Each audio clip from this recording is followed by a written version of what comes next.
So Norka, I appreciate the opportunity to talk to you about the EICAP program. You and I have worked together for a while, but this program has become increasingly important to the college and to the Gore School of Business. You might know that the EICAP program started as a program for the county, and fairly quickly they realized they needed other service providers to step in here. The EICAP program brings into the county small businesses that don't really have much access to good understanding of how you account for things in a business, how you deal with the accounting aspects.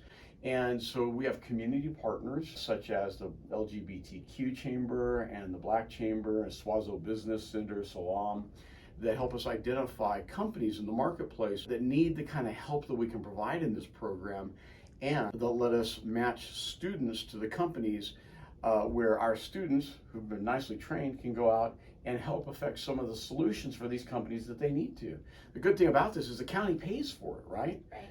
And we realized very quickly as we started to do this work, matching the students with these firms, we probably needed more.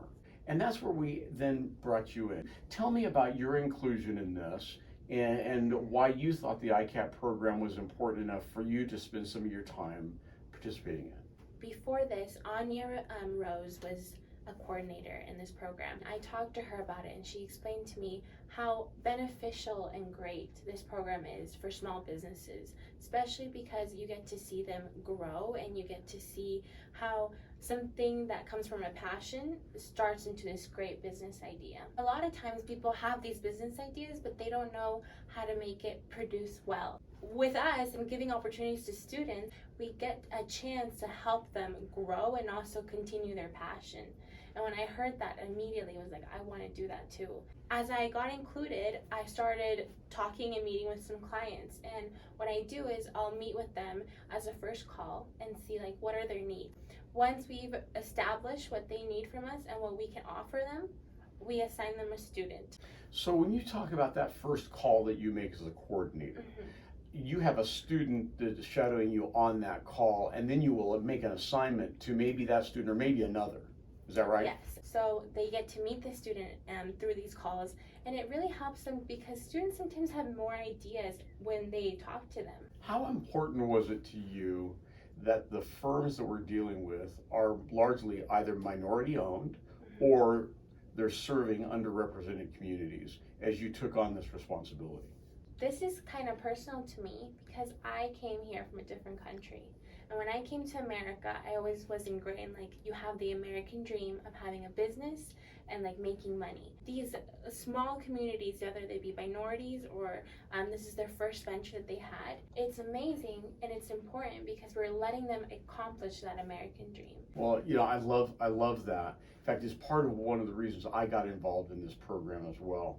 So you did your undergraduate degree in finance and accounting here in the Gore School of Business. I think you went on to the University of Utah to earn your master's in accounting, and now you're an associate with KPMG, right? Correct. So this isn't your day job. You're coordinating this kind of in additional hours, and I find that the students that are working with you have kind of a similar story. They're not only participating in the program because it's doing some work, although some of them use it as an internship, but it's because they want to give back or reach out or help. Some of them come from underrepresented households as well. Right. So as you're thinking about the students, what piece of information would you want the students to know that are working in this program to help guide them in giving the best outcomes they can for our clients? When I was in my undergraduate program, I really wanted an internship experience that made me be really involved with the clients. This program has that opportunity. They're actually learning about like how did they come up with this idea. Yeah, and I love that. So this starts with community partners of the Salt Lake Economic Development Agency understanding that they have businesses within their communities that have needs. They'll refer it then into the EICAP program with the county that's run by Brooke Shanklin, and she reports to Jevin Gibbons, who is the Economic Development Coordinator for the county. She'll then receive that referral. She'll then turn and pass it to us through you, right? Right. And then your responsibility is to assign a student to make that first call with you, and either then assign that student that's with you on the call, or maybe a different student that's within our cohort of student workers here, to then reach out to the client and begin the process. So we're not going to be there long term, right? Okay, so we are identifying a solution, preparing them to affect the solution, and then leaving them at a point where they are able to affect it on their own or with some professional help. It kind of takes me to another element that we're working on with the Westminster Center for Financial Wellness.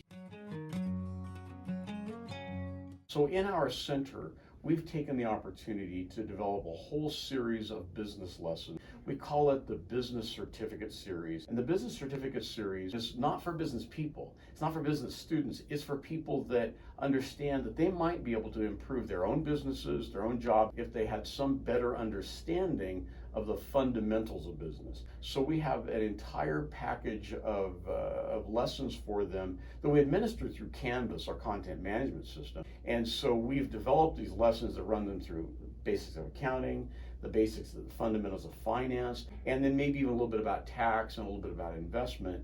And if they go through those lessons, which they can do autonomous, asynchronous, self-paced, they can end up with a business certificate from the Bill and Vive Gore School of Business. And so now they can understand what they need to do business-wise with maybe their non-business skills, understanding, education, so that they can improve their business lives. We're making this available to all of the students, faculty, and staff of Westminster free of charge. We are in talks and making this available also to other small businesses through the Women in Banking program, through the EICAP program, and other conduits at a very nominal charge, sometimes that are sponsored by other outside organizations like the EICAP program, so that those individuals in their businesses can have this knowledge and move forward. I think that's really important, because one thing I realized, you can have a lot of knowledge on everything, but the one thing that you for sure need to have is a little bit of business knowledge, because you use it everywhere. So if you become passionate in a hobby and you want to make that grow, you need at least a little bit to understand how to make that happen. I find that when people leave the college community, they've gotten a job now in a firm, and they've worked themselves up to be a manager, and now they realize, I have to be responsible to the profit and loss of this business unit. Right. So I might be a scientist, I might be an artist, but I'm in a business somewhere because I'm getting paid for this. You know, people ask us all the time how important money is in our lives. So how important is money in your life? In my mind, I think you need money to make things happen at times. Couldn't agree more. And I would say that money is not everything. But here's something else I know. If you don't have enough of it, if you can't support your household, support your basic needs, it's the only thing you think about. So while money isn't everything, if you don't have enough of it, it may be the only thing you think about. And I think we both would agree that having a little bit better business understanding can help us get to a point where we don't have to focus on money so much. We can focus on some of the more highly effective utility elements of life. Well, thanks for spending some time with me. I appreciate it. I love working with you.